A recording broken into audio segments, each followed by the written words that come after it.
Change Your Life with me, Reverend Lee. Today, let's do it, okay? Let's talk about this thing called alibis. You got an alibi? You got a but? I'm going to do this, but I can't go there because I can't get that money. Why? Alibis. Alibis tell the world that you believe in limitation. And all limitation is born out of our thoughts. And these thoughts are the results of our habitual thought patterns based on our past that are tucked away in our subconscious mind. We have blindly accepted them, and they have become the basis of what we experience. So, you can look at it from any aspect of life. I'm in a relationship that has never served me, that is abusive, and I stay in that relationship. Why?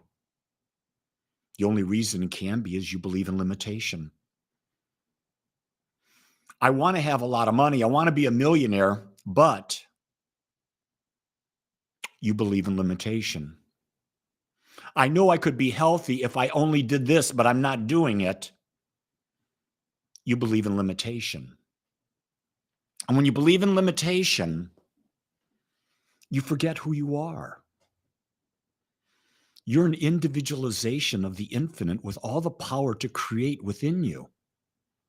You've just forgotten that you're that power. You've forgotten that you're a part of the oneness. You've forgotten that you can accomplish anything you so choose. And you've been so domesticated, so conditioned that you're not willing to even try. You're not even willing to entertain the possibility that it could be more. And yet, in your heart, you know there's more because you feel bad. And you know why you feel bad?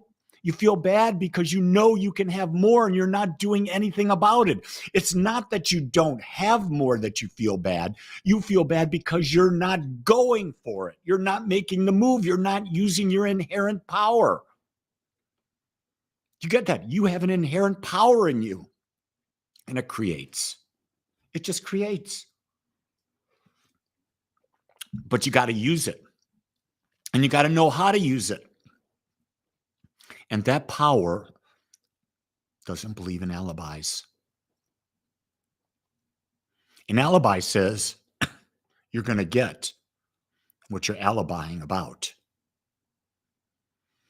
If you're going to give out that I'm in a relationship and this is the best I can do, you're going to be in a relationship of this is the best I can do. I'm in a relationship and it can be so much more and I'm making it more every day. That's a different power. That's not an alibi. That's claiming your power. So many of us are in relationships. And I know you're saying, well, Lee, you're lucky. You're in a relationship with the same woman for 50 plus years. But there was a time when it wasn't this good. I had to choose. Do I stay in the relationship or do I make the relationship better? Here's what I understood. I got this. I couldn't make the relationship better, but I could make me better. And when I made me better, either the relationship changed or a new relationship was birthed. It's just that simple. But it's not easy.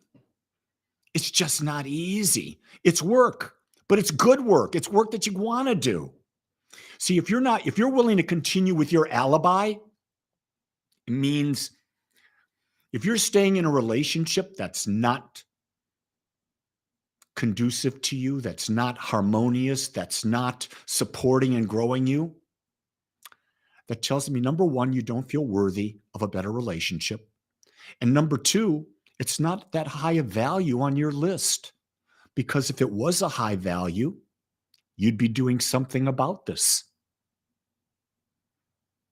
The universe would be The universe would do something. If you truly believed that a relationship was a high value, you would be doing something about it. But you don't believe it, so you're not doing anything. If you believed having money was a high value, you'd be doing something about it.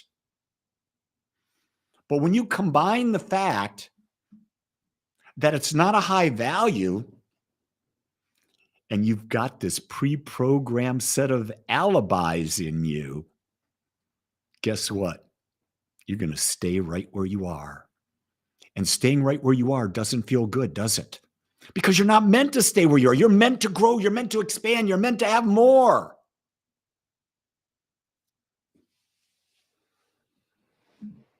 I'm reading all your comments. I know you're out there, my beautiful people.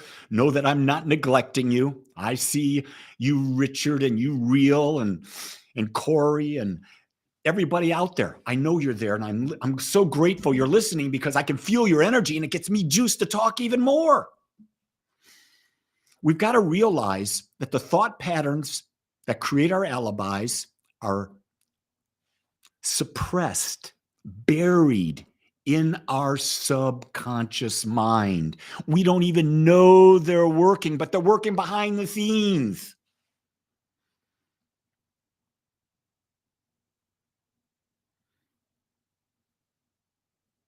When you realize that, it's like you're pulling the curtain and you realize there's no Wizard of Oz.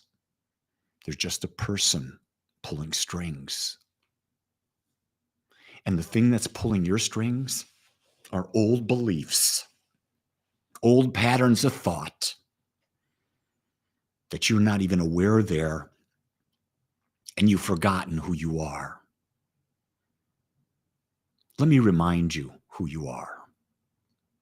Let's follow this logic all the way through. The only thing that I know is that I'm aware. That's the only thing I know. Everything else I make up. So I am aware.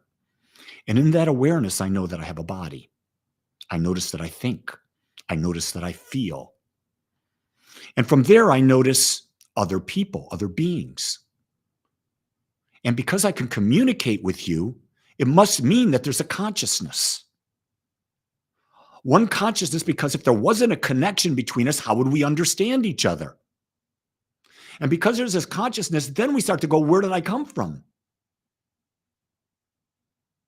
And there had to be something at the beginning that's always been and always will be, and that's the infinite.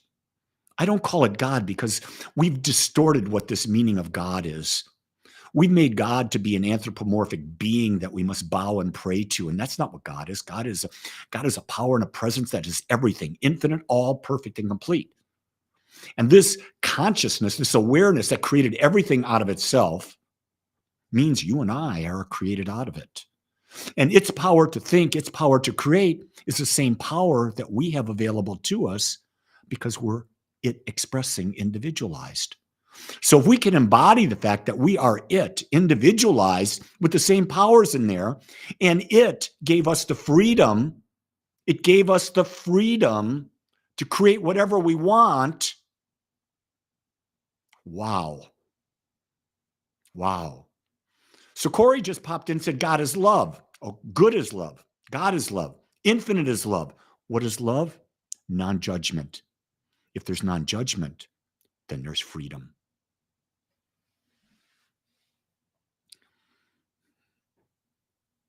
SA5 Cha says, I'm just going to call you Cha-Cha.